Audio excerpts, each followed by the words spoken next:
Chapter 6.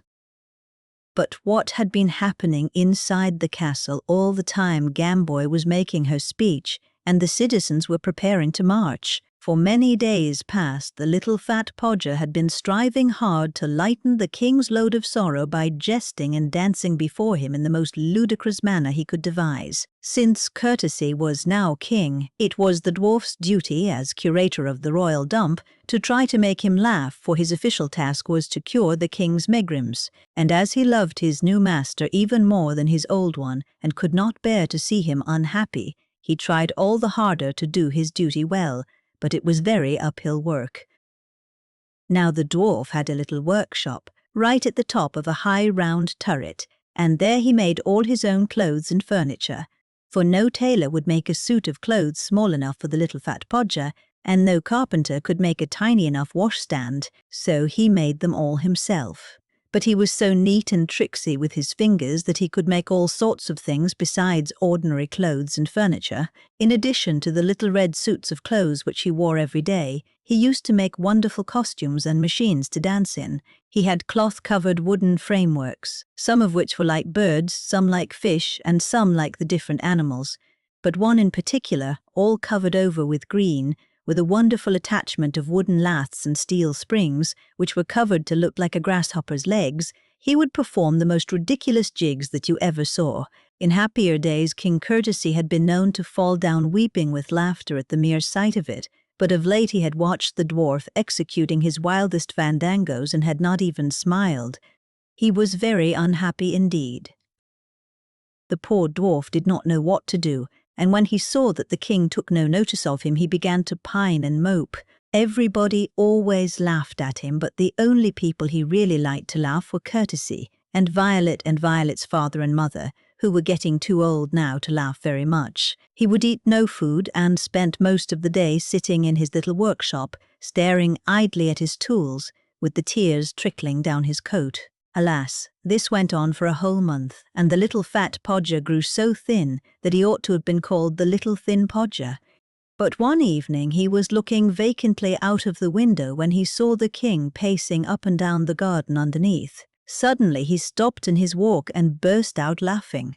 The little fat Podger could not believe his eyes. He craned out of the window to see what it could be that had made his gloomy master smile, and what was his surprise to see that it was nothing more than a clumsy great green toad which had lolloped into the middle of the garden path and sat there looking at the king without taking the slightest trouble to get out of his way. The dwarf stood at the window looking out at the king, and the king stood in the garden looking at the toad. The king laughed, the dwarf gaped. There they stood stock still, till the toad gathered itself together and flumped heavily to the side of the path. Lollopy-lump, lollopy-lump, lollopy-lump, went the toad. The king went on his way.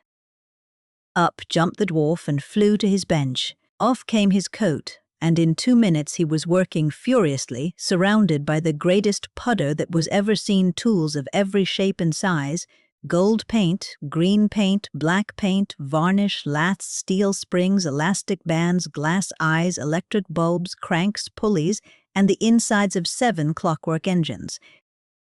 Never say die till you're dead. He whistled as he planed away at one of the best and smoothest of his stock of laths, and the plane was so sharp and the wood so soft and firm that it was like paring a slab of cheese. He worked on without stopping for 2 days and nights, and all that time he ate nothing but bananas. Every half hour he would pause for a minute to eat a banana, so that by the end of the 2nd day he had eaten 96 bananas. But he wasn't ill, and on the evening of the 2nd day, there in the corner of his workshop, striped with glossy black and green and gold, and shining new with varnish, stood a beautiful mechanical toad, 10 times larger than life. All 4 legs could be worked from the inside by springs, and the eyes were 2 bulging bulbs which could be lit up by means of a little electric switch inside the body. It was lovely. The little fat Podger ate 4 more bananas and drank a glass of port. Then in he jumped and began to lollop down the winding stair to look for the king and make him laugh. Lollopy-lump, lollopy-lump, lollopy-lump. On the way, he passed a scullery maid, and she screamed and ran away for fright, but the little fat podger didn't hear this because in his hurry he had forgotten to make ear-holes in his machine. Now this was the very afternoon of the day on which Princess Gamboy went down into the city, all of which you have already heard about. What you haven't heard is that just as she was starting out, she had met the dwarf inside his toad, but she wasn't frightened, not she. And it was then that she suddenly thought of her plan. It was a very cruel plan. She called to the dwarf, but he didn't hear because he had forgotten to make ear-holes. So she called again, but still he didn't hear. He just went lolloping on as though nobody was there. Then she ran after him and thumped on the toad's wooden back, calling out, "Little Fat Podger, Little Fat Podger." This time he could just hear, but he was so muffled up in his machine that he could not tell whose voice it was. Yes. He shouted. "Will you take this note to Queen Violet for me?" Cried Gamboy. Very well. Called the obliging little fellow. Put it under me. So Princess Gamboy took a piece of paper from her purse, folded it up and scribbled V.R.C. on it, which stood for Violetta Regina, which is Latin for Queen Violet, and she thrust it underneath the machine and the dwarf took it. But there was nothing written inside the piece of paper. The little fat podger gave up looking for the king, however, and trundled off to Violet's room with the note. The queen was in bed with her tiny little daughter, alone in the dark. She was very pale and thin. When the dwarf knocked at the door, she called out in a weak voice, "Come in." Of course, the dwarf didn't hear this, but he opened the door very gently and went in without waiting for an answer. He knew the queen wouldn't mind. Shut up in his workshop for 2 whole days, he had not heard of the physician's orders that Violet was to be kept very quiet. Nor did he know anything about the tiny little daughter, so he opened the door very gently and went in. Far away, down in the city, Princess Gamboy on her tub was pointing scornfully to the brilliantly lit castle, and all the citizens were thinking, how happy everybody must be in the castle. I expect there is dancing going on behind those bright windows. How different from all our misery. But now Queen Violet looked from her bed and saw a great green toad coming in at the door with bulging eyes that shone right across the dark room. And she was very ill, and she raised herself up in bed and uttered one loud scream of terror and fell back dead.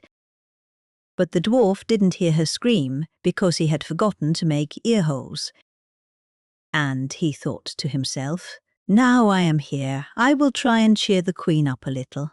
So he worked the springs and switched the lights on and off and flopped clumsily up and down the room, chuckling to himself to think how the queen must be laughing, though he couldn't hear it, and how much better she would be for it afterwards.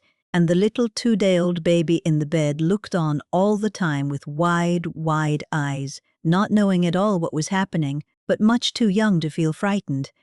But then the dwarf happened to turn the toad's electric eyes in the direction of the bed. They shone full on the queen's pale face. He saw what had happened. Crash! He had jumped through the side of his machine like a circus rider piercing a paper hoop and was kneeling by the bedside, chafing the queen's hands and imploring her to answer him. But she said nothing. And then the little fat podger began to weep because he had killed his mistress. This was Princess Gamboy's plan, you see. Soon the physicians came in to see how Queen Violet was, and when they saw what had happened, they sent for the king. But I will not try and tell you what King Courtesy felt when he came into that bedroom. Of course, everybody thought it was the dwarf's fault, and the king at once ordered him to be arrested. But the poor little dwarf didn't care at all what they thought of him. He only wanted so badly to explain to Queen Violet that he hadn't meant to frighten her. Mistress! Mistress! He kept saying while they put handcuffs on him and took him away. Oh, mistress, you do understand, don't you? But of course Violet didn't understand because she couldn't hear. And now a noise was heard outside the castle wall. It was the mob of citizens who had at last arrived at the top of the hill. No more flour in the sack. They sang, and they beat upon the castle gate with their pitchforks and axes, crying, Let us in, let us in. The king did not know what it was, but when he had listened to them out of the window for a little, he understood and himself went quietly downstairs and alone across the courtyard to open the gates. As soon as the gate began to creak ajar, the foremost among them made a rush to get in, but when they saw the king, they were abashed and fell back. Yet the people behind still pressed them forward. Where is Queen Violet? They cried. We have come to save her. And then the king began to speak to them, and he spoke in the same funny, polite voice in which he had spoken to Violet when he first met her in the west corner of the Queen's garden.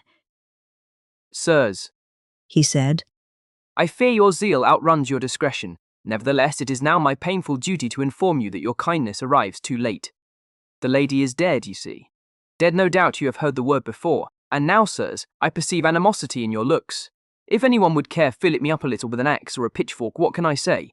I am his king and therefore entirely at his service. and King Courtesy bared and bowed his neck, waiting for someone of his subjects to come at him and strike off his head. But not one of the crowd made a move. The anger suddenly died out of them when they thought of their beloved queen lying white and cold in her bed in the castle. Gradually they fell back, and one by one slunk away down the hill towards their homes. Good night, sirs. Called out the king through his nose, Oh, good night, I'm sure. and he closed the castle gate. But when he had shut the gate and was alone, his queer manner suddenly changed. His head hung down, his shoulders began to droop, his knees bent beneath him, and he looked like an old, old man.